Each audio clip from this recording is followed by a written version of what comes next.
Exactly. Revenant says old hardware testing is the best. It always goes perfect with no issues at all. That's right. No issues at all.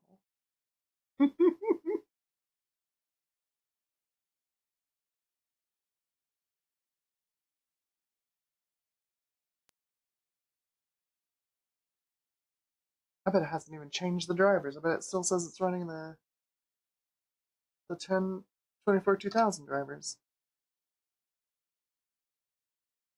Yeah, no, it's doing the same thing. And no, Task Manager doesn't work. When you hit Control Alt Delete the first time, it should pop up Task Manager in Windows 98. And we don't have anything. All we get is a mouse cursor. Nothing else. Frustrating. Alright, well, I guess we're gonna skip this one for now. I think it does work. I just need to get the right drivers. It certainly seems to do something. Oh, I guess we'll see. I guess we'll see. Alright, the reason I wanted to check my NVIDIA drivers on there, and unfortunately didn't have Windows GUI access, so I wanted to see if this TNT2 Vanta will work. It's another one of those cards that gets passed over all the time as like not worth it for a retro machine. Oh, what a joke of a card. The thing is, if you're not running super high resolutions on a Vanta, like it's fine. It's a full TNT2. You get all the features, all the game compatibility. It just can't run the higher resolutions, is all. Curious to see if this one still works.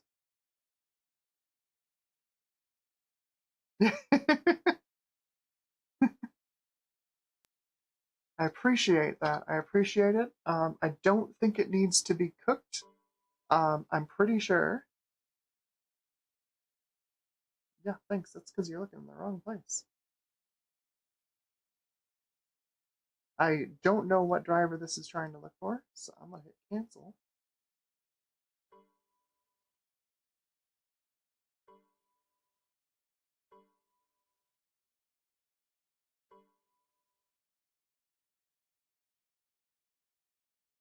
Looking for help files.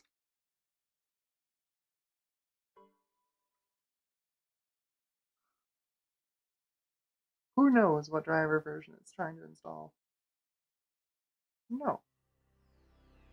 Install some manual drivers. I actually know where they are. Okay. Yeah. Perfect. 0805 should do it. I bet this is what it was looking for. Let's do. I think this is also a case of a whole bunch of these being hidden.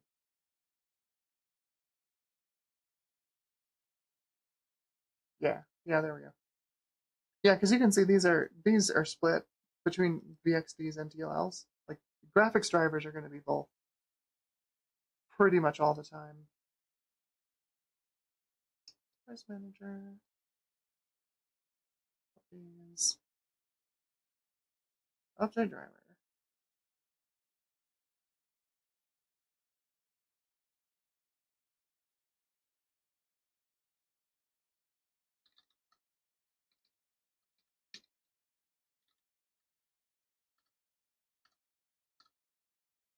There we go.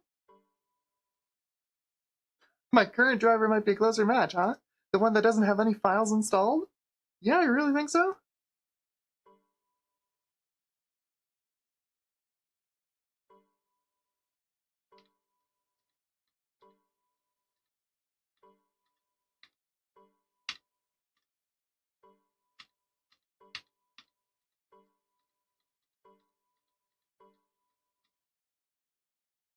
I don't know why Microsoft made that decision to like ask if you want to keep the newer version of a DLL.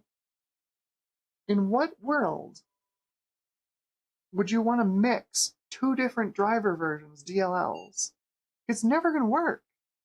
It's never going to work. Like that's 100% how most people hosed their Windows systems back in the day. Because the default choice is say yes. Keep your current newer file. And like, no. Keep your driver files together. If you're installing a new driver, use those files. It doesn't matter if they're older. Oh, good lord. GeForce Fly says, I have a Vanta LT that's very low end, however mine can overclock to 180 megahertz. Like there you go. Like, you get TNT2 Ultra performance out of a Vanta LT. It's ridiculous.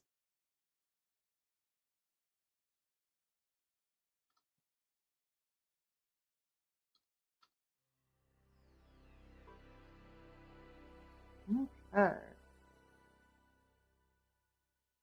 Error in NV tweak. Yeah, you were probably expecting a newer version of that driver. NV tweak. Okay, well, we've got drivers. Let's test expendable. Right, so we'll run it at the same settings we were running the G200, right? Because that's what you'd expect out of this card, is like G200 levels of performance. So what do we end up getting?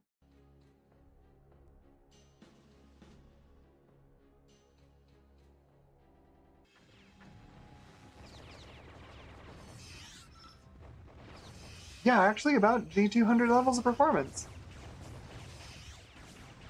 Okay, that's fair.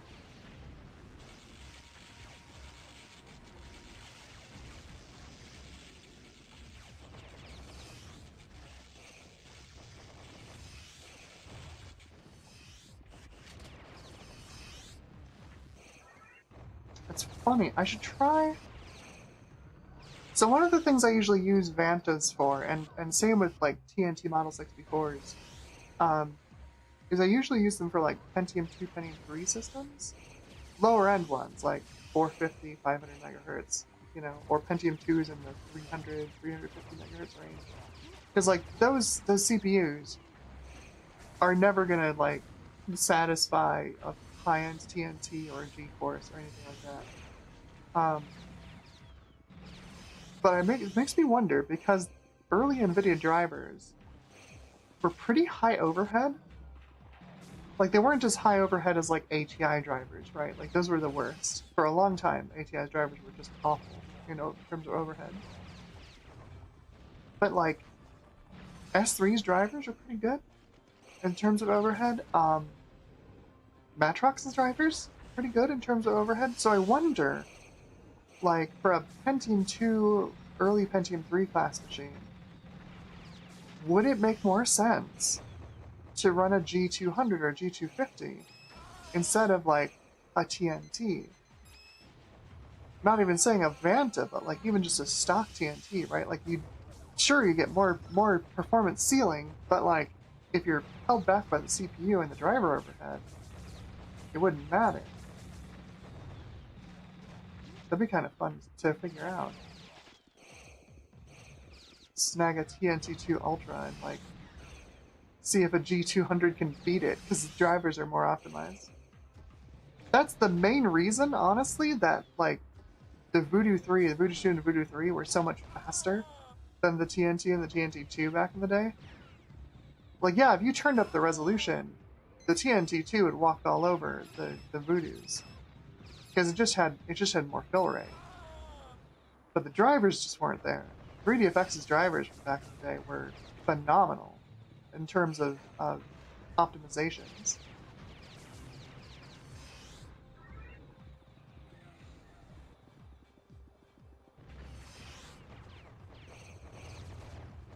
It's interesting.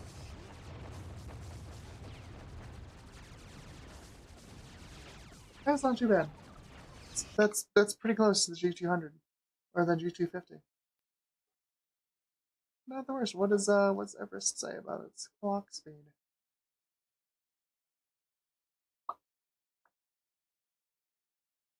Ooh, a whole 80 megahertz. Oh yeah.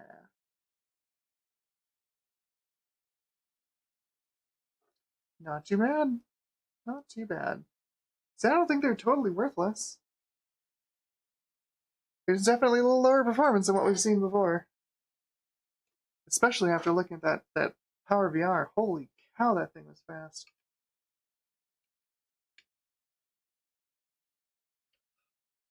Alright, last one. Another card that gets passed over a lot for retro builds. The GeForce 2 MX. The original. This is before they've started putting numbers on them. This is just the original 2MX.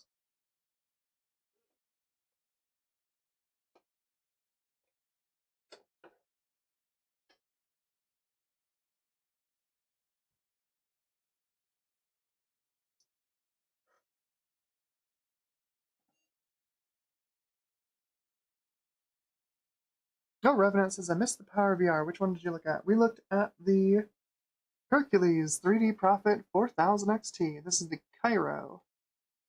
The original Cairo. A beautiful blue PCB. This thing runs really nicely. I'm kind of surprised. I wasn't expecting a ton out of it, and it's pleasantly surprised me. It's very cool. Well, I kind of want to get a second one now, because I'd like one for testing when I do, GPU comparisons. But I'd also like one to just like put in a permanent retro gaming PC because I think it'd be a pretty decent card. Alright, this is probably running a terrible old driver. Let's update it. NVIDIA. Let's put 3082 on here. Should be plenty.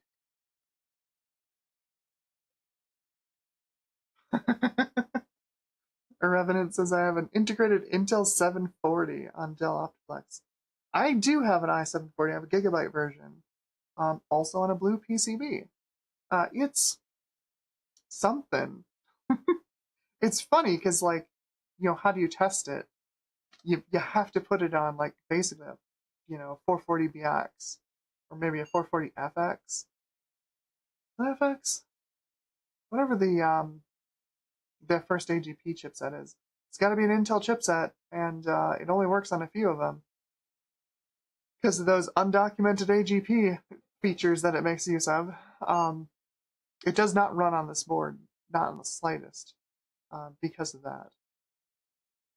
It's something.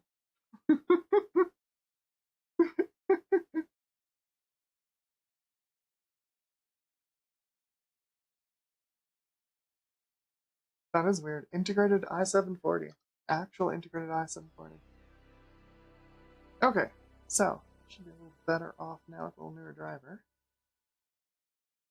But this is another one where, like, we've got transform and lighting, but Expendable's not going to use it. I did a little hunting, and I don't think UT99 uses it either. It looks like the last changelog entries for Unreal Tournament 99 indicate that they were fixing bugs in the original GeForce, like when you launched the game and like you wouldn't get a pink screen or whatever. But no mention of like optimizations for transformer lighting. I don't think the game uses it. If you look at like some of the testing that like AnandTech did back in the day with like the Voodoo 5, the Voodoo 5 would pretty regularly outperform the GeForce 256 and sometimes even the GeForce 2 GTS in games like UT99 because there was no transformer lighting support. So yeah, we've got 175 megahertz on the GPU clock, 700 megapixels. Sweet. So let's do the Achilles heel of these things is 32-bit color. So I think we can probably do 1024 by 768 16-bit. It should perform pretty nicely.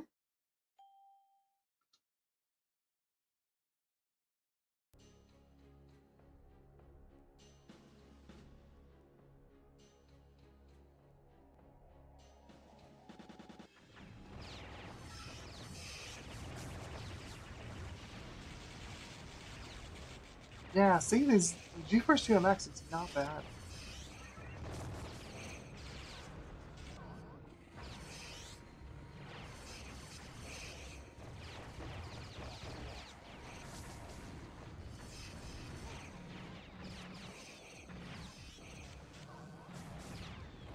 Oh, God. Oh, Revenant says, my father had a Voodoo 5500 sitting in his attic from an old Falcon Northwest Mach 5 and threw it away. That hurts. That does hurt. Oof.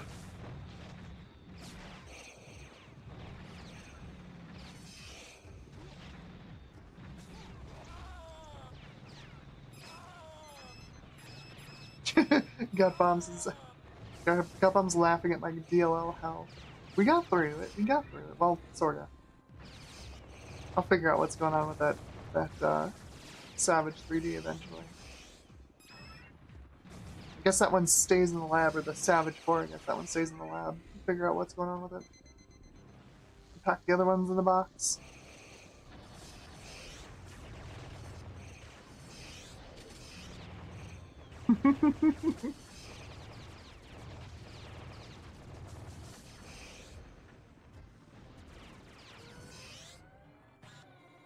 Just about there. GeForce 2 MX is a great card. I had a 2 MX for a long time. I liked it a lot. Oh, you want to give me GeForce 256 performance for at lower resolutions, but generally GeForce 256 performance for $100? Sure, I'll take that. I liked my 2 MX.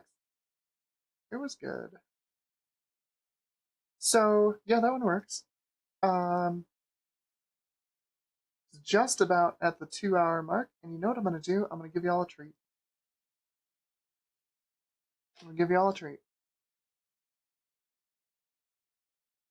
This one's not going in storage yet because I'm still working on the video for it, but we'll look at the Voodoo 5. It's unfortunately just a 5500, it's not a 6000, but this is courtesy the excellent Garth Beagle sent this over to the channel. Appreciate it. I don't think I'd get my hands on one otherwise. But this thing is a whopper of a card.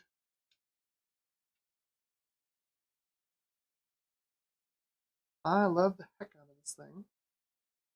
And this is pretty much the fastest system you can run this in. Just about. Power for it.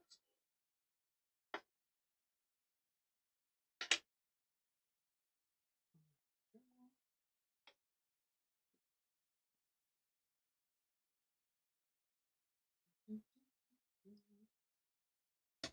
we go.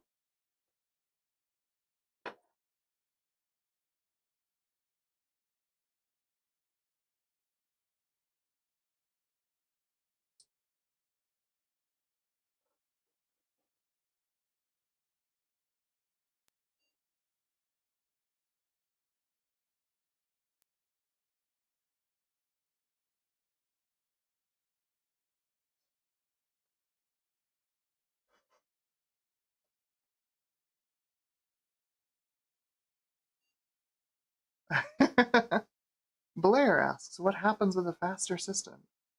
In this case, probably the biggest marketing hurdle that 3DFX had to overcome back in the 90s when they released this, I guess back in 2000 when it actually released, was that it didn't have any kind of transform and lighting acceleration. So the system CPU had to do that. So the more CPU you can throw at this card, the faster it goes. This thing has basically GeForce 256 DDR memory bandwidth in it and fill rate. It's very fast. But it needs a really fast CPU to feed it and keep it going at maximum speed.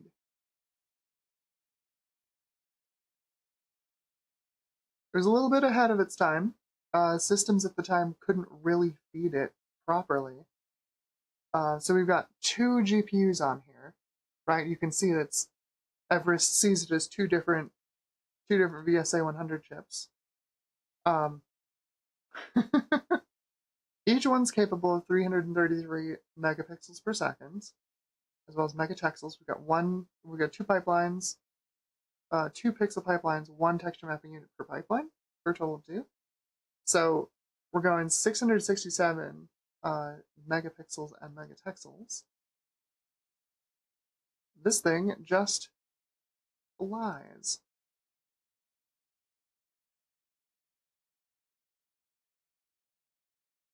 It's especially good at 32-bit color. It just has so much fill rate that it can plow through.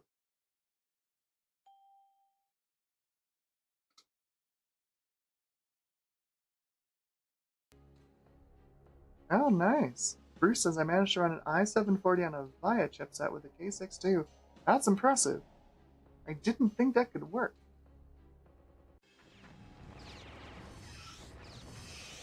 Oh, we've got a question up here from Jonathan Davis. Sorry I missed ya.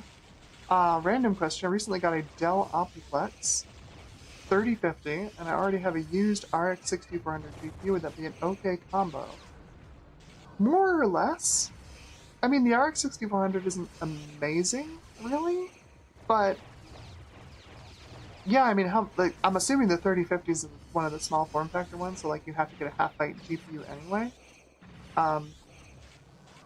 If you've already got it, you may as well throw it in there, right? Really, the only bad part is it just doesn't have very much VRAM.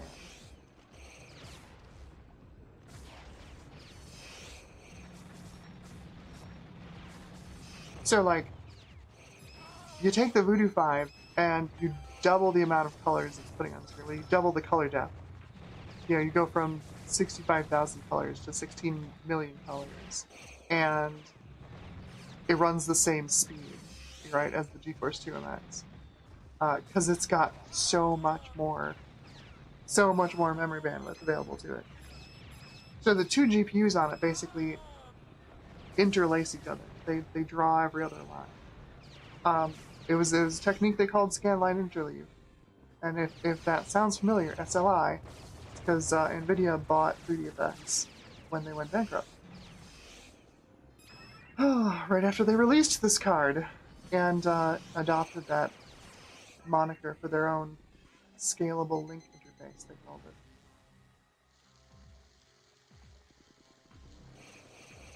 It's much more seamless on the Voodoo cards, but really kind of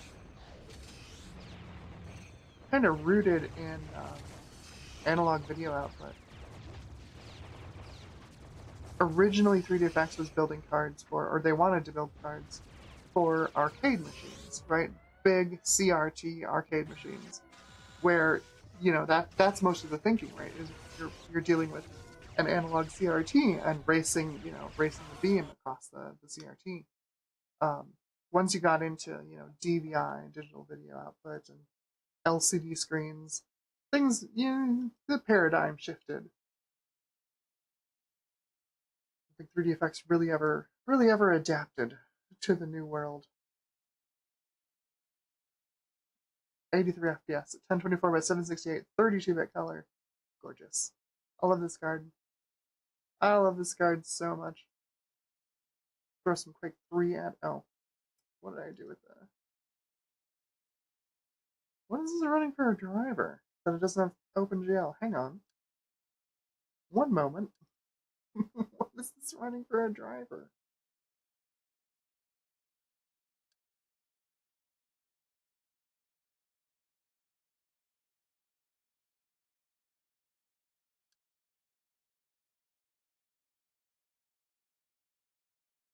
Oh, is this going to install 3DFX tools? It is. Here's a driver.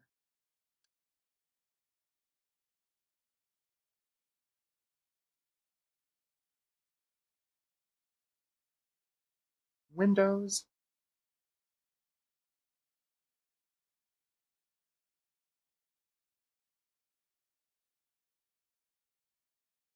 Let's see if that does it.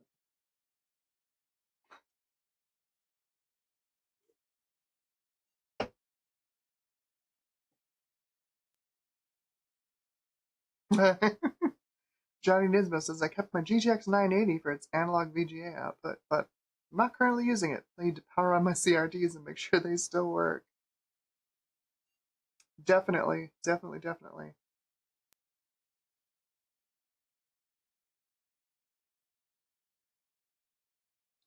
I miss CRTs.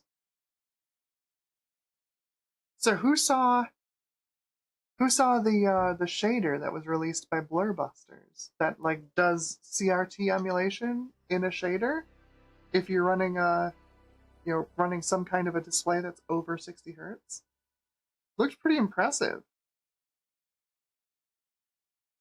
It like so it like emulates the scan line, right? And the phosphor glow decay apparently pretty nicely, especially if you have like a 120 240 hertz monitor. Apparently you can get like a nice looking 60 hertz CRT signal out of that just using that shader. Let's see if this OpenGL works this time. There we go. Just needed the correct driver. Wonderful. Let's do 800 by 600 16-bit. That's gonna just go completely nuts. Let's see. Time demo. We do need max FPS off this time. We are definitely going to go over 125 FPS. And demo. Yeah, Bruce says, I don't know, sounds shady.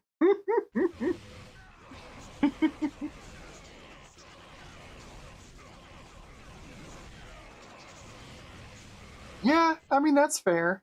WattSec says you won't miss those CRTs when you're moving. I got a couple I gotta move, but yeah, granted they're small ones. I would like a nice big one. 135 FPS. Heck yeah. That's what I'm talking about. So if you run this at let's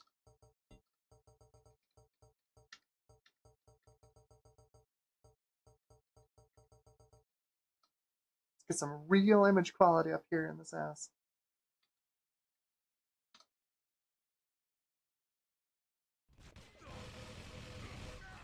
Oh my gosh. 36-inch Sony Vega CRT. Don't dare move it. Yeah, no kidding. It sounds like that crazy, what was it, 40-inch, 42-inch, 400-pound CRT that they found in Japan. Just massive. Look at that. 57 FPS at 1024 by 768, 32-bit color. Let's play a little. Let's see what this does. Let's make a server. Yeah, sure, turning one.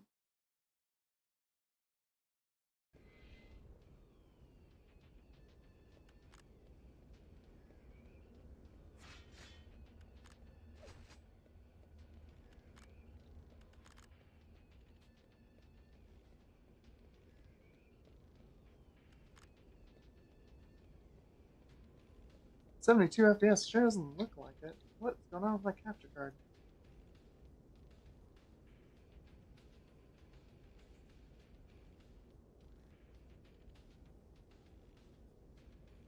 Don't know. Should be capturing at 60 FPS.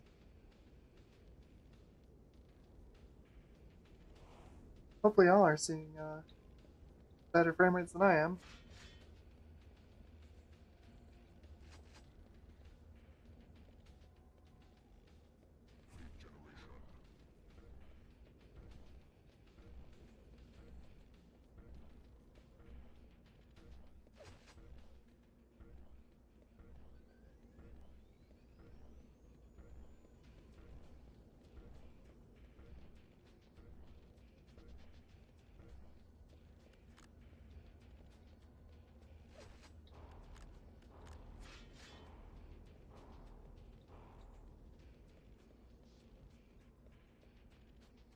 Not too bad. Not too bad. Let's see if we can put some bots in here.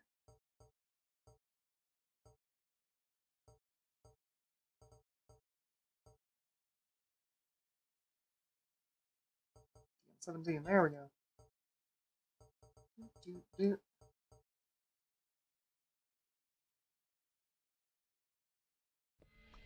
Do this.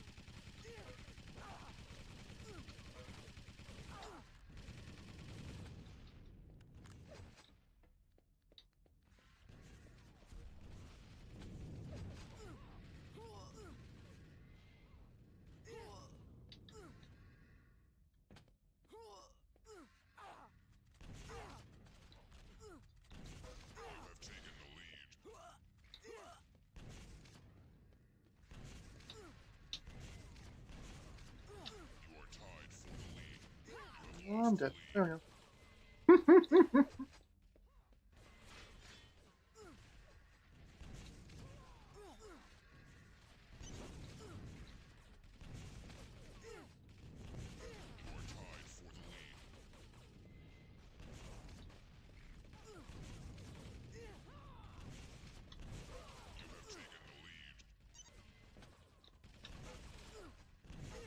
Runs okay.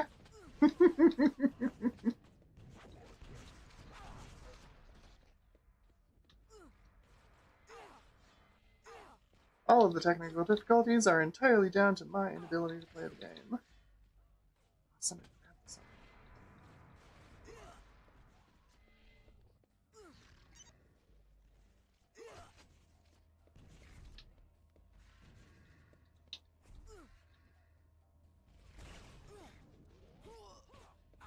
Oh, yeah. Whoa. I just get air juggle? I think I just got air juggle.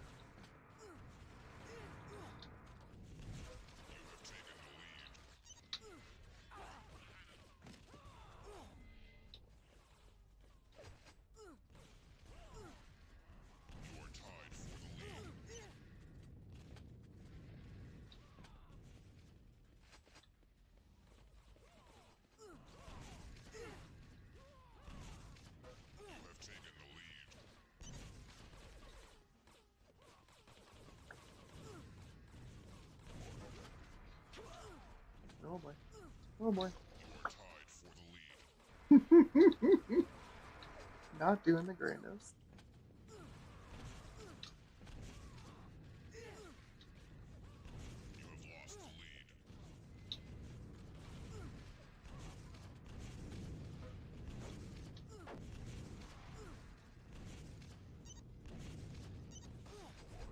I'll take that, thank you.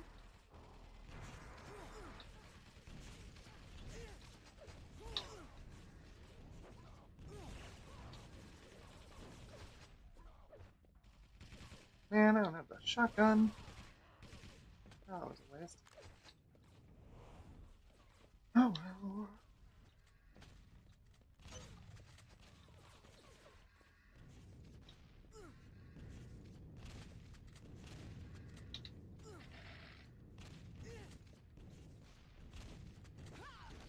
Not exactly a gaming mouse, but it works mostly.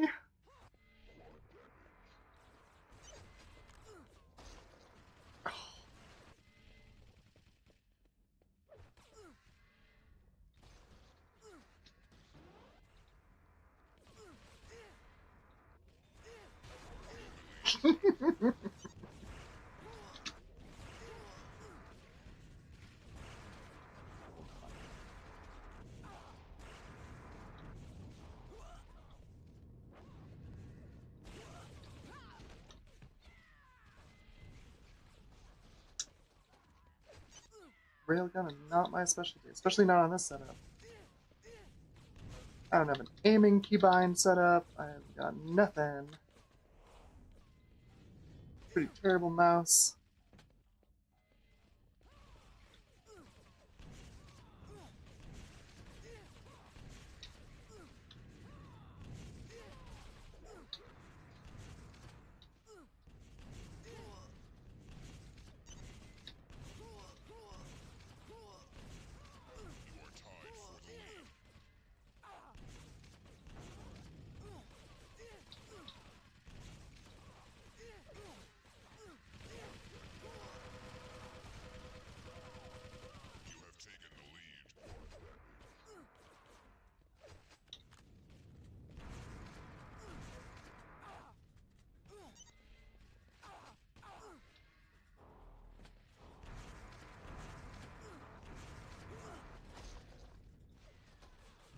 Alright, well, you see this. It works. Anyway.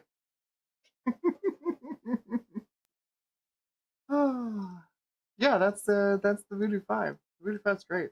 Still working on the video for it. I got distracted a little bit by the cheap VR video I've been working on, and I apologize for that one. It's going to be delayed a bit, since the machine I was testing the cheap VR headsets on is this one that I'm streaming with, and this is going to be my stream PC for the next probably month or two, till I get myself back up on my feet after my move. The move is coming up in like a month, little over a month now. It's going to be pretty crazy. Anyway,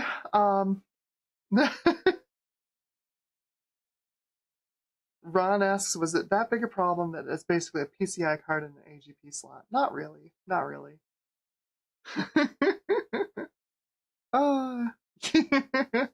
Hi, OC. Yep. Oh, boy. Nice, nice, nice. Alright, y'all. I think... Yeah, right? I love those old level names. Exactly. Right? Yes, it's a little overwhelming. Yeah, Revenant says, looking at all the things behind you, I feel for you having to pack and organize everything. It's gonna be a lot. It is a lot. It's already feeling like a lot. But yeah, that's my hope is to just get everything into boxes, inventory it, put it in a box with the label on it, put it in a storage unit, and then when the moving day comes, I can just take the box from the storage unit, put it in the U-Haul, not have to worry about anything. That's the idea, anyway. Alright, I'm gonna sign off for now. Thank y'all for coming. I hope y'all had a wonderful time. I sure had fun. I'm gonna have to take another look at the Savage 4, because this one is, honestly, I don't think there's anything wrong with the card itself. I think it's all drivers. I just have to find the right drivers for this one. So I have to do a little Windows registry surgery on this one. But all the rest of them worked. That was great. I was kind of worried because, old tech has a tendency to die. Fortunately, all this stuff is still alive, so that's good. Anyway, I think that's going to be it for tonight. I hope y'all had fun. And once again, as usual, may the PC parts be ever in your favor. Have a good night, y'all. Take care. Have a good rest of your weekend.